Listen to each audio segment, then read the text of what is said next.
Marwadi university మంచి భవిష్యత్తు కోసం తెలుగు విద్యార్థులు ఇష్టపడే యూనివర్సిటీ. కాల్ 9059052378 9059052379. మీరు 6 మూవీస్ చేస్తే ఈ 6 మూవీస్ లో రిపీట్ అయిన హీరో ఎవరైనా ఉన్నారంటే అది వెంకటేష్ గారు మాత్రమే. అవునండి, అవును.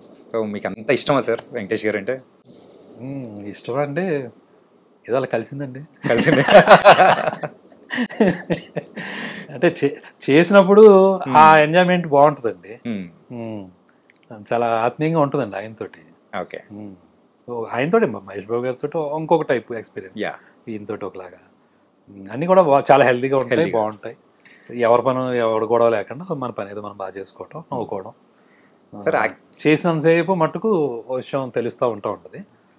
వర్క్ ప్రాసెస్ని బాగా ఎంజాయ్ చేయొచ్చు. కానీ మీరు చిన్నోడు పెద్దోడిని మాత్రం వదలలేదు. ఇద్దరితో కలిసి రెండు మూవీస్ చేశారు. ఓకే సార్, వీళ్ళందరూ ఓకే అయితే మీరు చేసిన మూవీస్లో ఎక్కువ మూవీస్ 5 మూవీస్కి మిక్కీ జే మేయర్ గారే. ఏంటి ఇది కారణం? దీనికి మనీష్ శర్మ గారు అండి. అవును సార్, నారప్పకి మనీష్ శర్మ, పెద్ద కాపు కూడా మిక్కీ జే గారు. పెద్దగా మిక్కీ జే మేయర్. ఓకే, 5 మూవీస్ అండి. 5 మూవీస్ సార్. అంటే ఆయనతో ఫస్ట్ సినిమా నుంచి ఒక ర్యాపో కుదిరిందండి. ఇంకా అలవాటు, నాకు స్వేచ్ఛ ఉంటుంది ఎక్కువ. ఇది మార్చండి అది మార్చండి అని చెప్పడానికి నాకేమీ హెసిటేషన్ ఉండదు. అలానే వేరే వాళ్ళని కొత్త వాళ్ళని పెట్టుకుంటే మళ్ళీ అడగలేవని కాదండి. బట్ ఈయన దగ్గర ఉండే ఒక చొరవ, ఈయన దగ్గర ఉండే ఒక ఫ్రెండ్షిప్ లాగా దాంట్లో చేసుకోవడం నాకు ఈజీ అయింది అంతే. మీరు అనేటప్పటికి మిక్కీ గారు మాత్రం సూపర్ ట్యూన్స్ అనేది కూడా ఇచ్చేస్తూ ఉంటారు. చూడండి, సుకుమార్ గారు, దేవి ప్రసాద్ గారు, ఇలా ఒక్కొక్కసారి ఏమవుతుందంటే ఒక బాండ్ ఫామ్ అవుతుందండి. దాన్ని మనం కంటిన్యూ చేయొచ్చు, లేదా మనం బ్రేక్ చేసుకుని కొత్త ప్రయోగం కూడా చేసుకోవచ్చు అండి. దానికి ఏమి ఇదేం ఉండదు, ఇలాగే చేయాలని లేదు. బట్ ఎందుకు అది కొన్నిసార్లు ఏమవుతుందంటే ఆ వైబ్ కొనసాగుతూ ఉంటుంది. మనకి బాగానే ఉంది కదా, మంచిగా జరుగుతుంది కదా అనేది ఒక పాయింట్ అనమాట. అలాగే చోటా గారితో కూడా ఎక్కువ మూవీస్ చేశారు. 2 చేశానండి, పెద్ద కాపు, కొత్త మంగళలోకం, పెద్ద కాపు. అవునండి. ఏంటి సార్ అది రీజన్? ఏంటి సార్? Same bonding.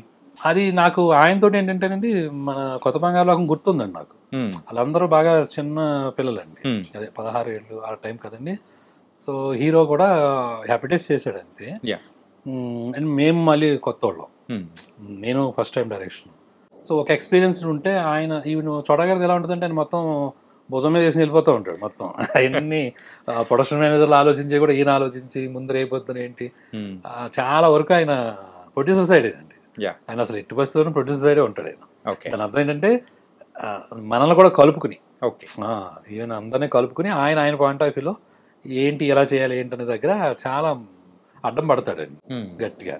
సో నాకు మళ్ళీ ఈ అబ్బాయి కూడా కొత్త అబ్బాయి, అలాగే టీంలో కూడా చాలా మందిని కొత్త వాళ్ళని తీసుకున్నారండి అప్పుడు ఈ పెద్ద కాంపిటీషన్లో కూడా. సరే, ఒక సైడ్ మనం ఫ్రీగా ఆలోచించుకుంటూ ఉండాలి, ఇదంతానేమో వేరేగా ఉంది. సో బెటర్ అప్పుడు కొత్త భాగంలోకంలాగే కొంచెం ఆలోచన వచ్చి మీరే చేయండి సార్ అని చెప్పేసి అప్పుడు అలా. మరి పెద్ద కాపు ఏంటి సార్ అది? యాక్చువల్గా ఆ టైటిల్ పెట్టడం వల్లే సో ఆ నెగిటివ్ రిజల్ట్స్ అనేది కూడా వచ్చిందని అనుకోవచ్చా?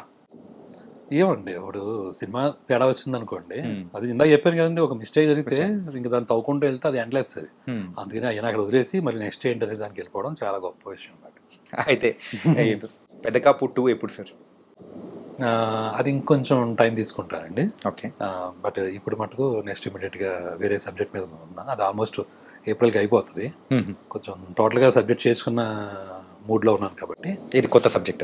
కొత్త సబ్జెక్ట్ అండి. అది కూచిపూడి వారి ఇదని ఒకటి చేస్తున్నాను, ఇంకొకటి కూడా సైమల్టేనియస్గా చేసుకుంటా ఉన్నాను. సో ఏప్రిల్కి కంప్లీట్ చేసుకుంటాం. ఆ తర్వాత ఎవరు ఏంటి ఎలాంటి ప్రయత్నం అనేది మొదలు పెడతాం. యాక్చువల్గా ఆ మూవీలో పర్టికులర్గా ఒక సీన్ మాత్రం నిజంగా స్టార్టింగ్ ఇంట్రడక్షన్ జెండా పెట్టేసి ఆ ఐడియా ఎక్కడి నుంచి వచ్చింది సార్? అసలు ఆధిపత్యం చెలాయించాలని చెప్పేసి అది పెడితే వచ్చే వైబ్ కానీ 1982 ఆ వైబ్స్ తీసుకురావడం కానీ అంటే చాలా డెప్త్ ఉంటుంది సార్.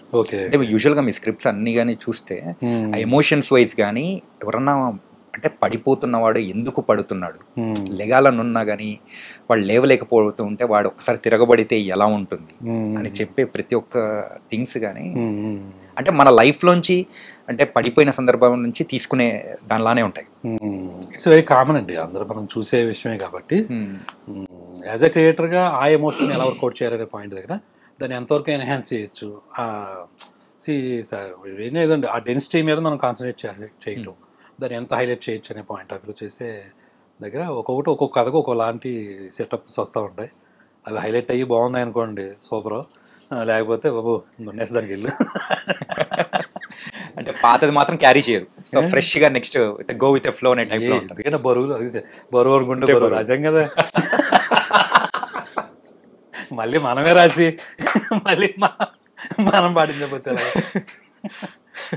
దానికి పర్ఫెక్ట్ నిర్వచనం శ్రీకాంత్ అట్టాల గారు. ఓకే సార్, మీ మూవీస్ లో వన్ లైనర్లు భలే ఉంటాయి సార్. ఒక్కసారి ఇంకోసారి అదొకటి అయితే ఇంకోటి ఏకాడా అవునండి అని.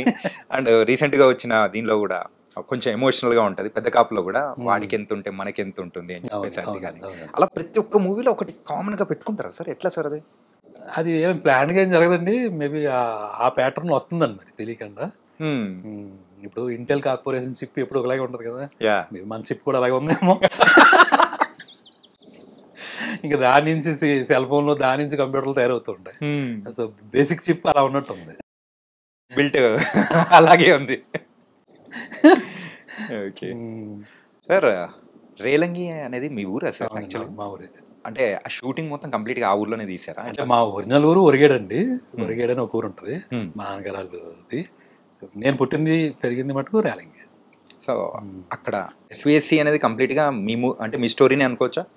మీ స్టోరీ అంటే మీ లైఫ్ లో మిడిల్ క్లాస్ ఫ్యామిలీస్ కున్న స్టోరీ అండి. అది నా స్టోరీయే కాదు, అంటే నా దాంట్లో మ్యాక్సిమం తీసుకునేదే ఉంటుంది. బట్ యాస్టీజ్ అలాగ గుద్దిందే కాదు. బట్ అలాంటి మిడిల్ క్లాస్ ఎవరైతే ఉంటుందో వాళ్ళందరిదేనండి కదా. ఓ ఇద్దరు అన్నదమ్ములు, ఓ తల్లి తండ్రి, ఓ గ్రాండ్ మదరు, ఓ చెల్లి, ఇవన్నీ ఉంటాయి కదా. మీరు ఆ రోజులోనే ఏంటంటే చిన్నోడితో బామ్మను కొరికెత్తా అనేది ఇప్పుడు ఇంకా ఫేమస్ అయిపోతుంది. దాని నుంచి ఇన్స్పైర్ చేసుకునేట్టు అనిపిస్తూ ఉంది. కొంచెం ఇంచుమించు బామ్మలతో అందరూ అలాగే ఉంటారు కదా, ఎలా కోలాలు. వాళ్ళు కూడా అది ఇష్టం వాళ్ళకి, ఆ ముద్దు చేయటం అవన్నీ అండి. కానీ న్యాచురల్ మూమెంట్స్ అండి అన్నీ మన జీవితంలోనే ఉంటాయి. అలాగే మనం కూడా చూస్తాం బోలం చోట్ల.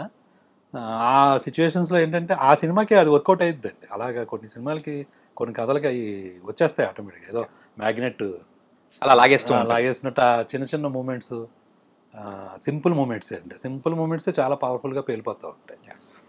Sir coming to your family sir, so married, పిల్లలు సార్?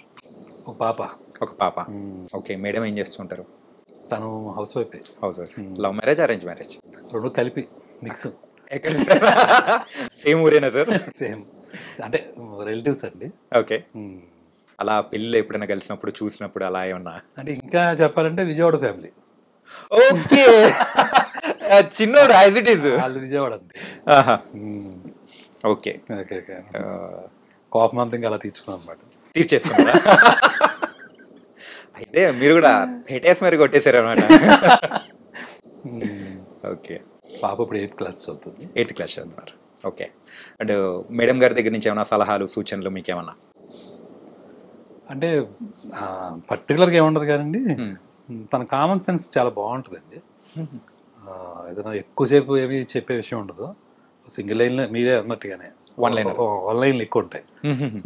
ఇంకా అవి మనం తీసుకోవడమే, డీకోడ్ చేసుకుని బుక్ పెట్టుకొని ఆ బుక్లో రాసుకుంటూ ఉంటారు. ఓకే, అంటే విషయం వచ్చినప్పుడు ఏదైనా మరి ఎవరితో డిస్కస్ చేస్తాడు, మరి వాళ్ళతో చేయకపోతే అంతే కదా. సో అలాంటి టైంలో ఏంటంటే ఓ పెద్ద సొద చెప్పకుండా ఇంతే ఉంటుందేమోలే అని సింపుల్గా, ఒక్కొక్కసారి తీసుకోవడానికి కష్టంగా ఉన్న తీసుకోవాల్సి వస్తుంది. అంటే తీసుకోకపోతే కష్టం కదా సార్, తర్వాత మనకు ఫుడ్ ఉండదు. అంటే మరి మీరు అంటే వాళ్ళు చెప్పింది మనం తీసుకోకపోతే అట్లే ఉంటుంది కదా సార్. మరి ఆ కోవలో కాదు, ఆ కోవలో. ఓకే, భయం అయితే ఉందా సార్? భయాలు ఎందుకండి, ఎందుకు భయాలు? భార్య భర్త ప్రేమతో కూడుకున్న భయం సార్, అది ఇద్దరు రిలేషన్లో యూజువల్లీ ఉంటుంది కదా. అదే.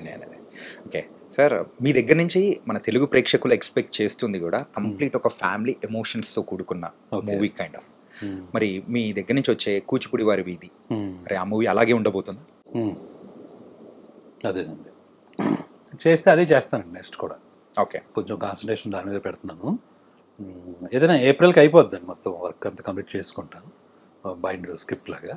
సో వన్స్ అది అయిపోతే అప్పుడు షూటింగ్ వెళ్దామని ఇంక ఈసారి కొంచెం గట్టిగా పట్టు కూర్చున్నాను. ఓకే, సో ఏప్రిల్ మిడ్ కల్లా అయిపోతుందండి వర్క్ అంతా. ఇంకా తర్వాత ఎవరు బాగుంటారు ఏంటి అని ఓకే. అంటే ఇప్పుడు ప్రెసెంట్ స్టోరీ రాసుకునేటప్పుడు ఎవరు ఏంటి అనేది మైండ్లో ఆలోచన? అలా ఏ సినిమాకి నేను ఇప్పటి వరకు అలా చేయలేదండి. ప్రతిదానికి ఒకటి అనుకోవడం, చేసుకోవటం. దీనికి వీళ్ళు బాగుంటారు వాళ్ళు బాగుంటారు అని అనుకోవడం, ఇంకా అక్కడి నుంచి ట్రయల్స్ మొదలు పెట్టడం. ఓకే. ఇదే పద్ధతి అండి ఎప్పుడు కూడా. ఒక ముందు ఊహించుకుని ఒక కథ రాయటం అనేది నాకు ఎప్పుడు జరగలేదండి. మీరు యాజ్ ఏ ఫిలిం మేకర్ చెప్పాను కదండి, అదే చదువుకునేటప్పుడు ఒకటి అలవాటు అయిపోతుంది కదా, ఎగ్జామ్ అంటే సిలబస్ కంప్లీట్ చేసుకుని వెళ్దాం అని ఒక్కొక్కసారి. కాదు ఒక్కొక్కసారి ఏమవుద్దంటే చదవకుండా ఎగ్జామ్ రాసేసిన సందర్భాలు, ఎగ్జామ్ రాసేసిన సందర్భాలు కూడా కొన్ని ఉంటాయి కదా, నైట్లు పగల్లో ఉంది. ఏమన్నా అదే ఇక్కడ ఎంప్లాయీస్ అండ్ ఎంప్లాయిడ్ అనమాట. సార్ యాజ్ ఏ ఫిలిం మేకర్గా మంచి మూవీస్ తీశారు, అంతా ఓకే.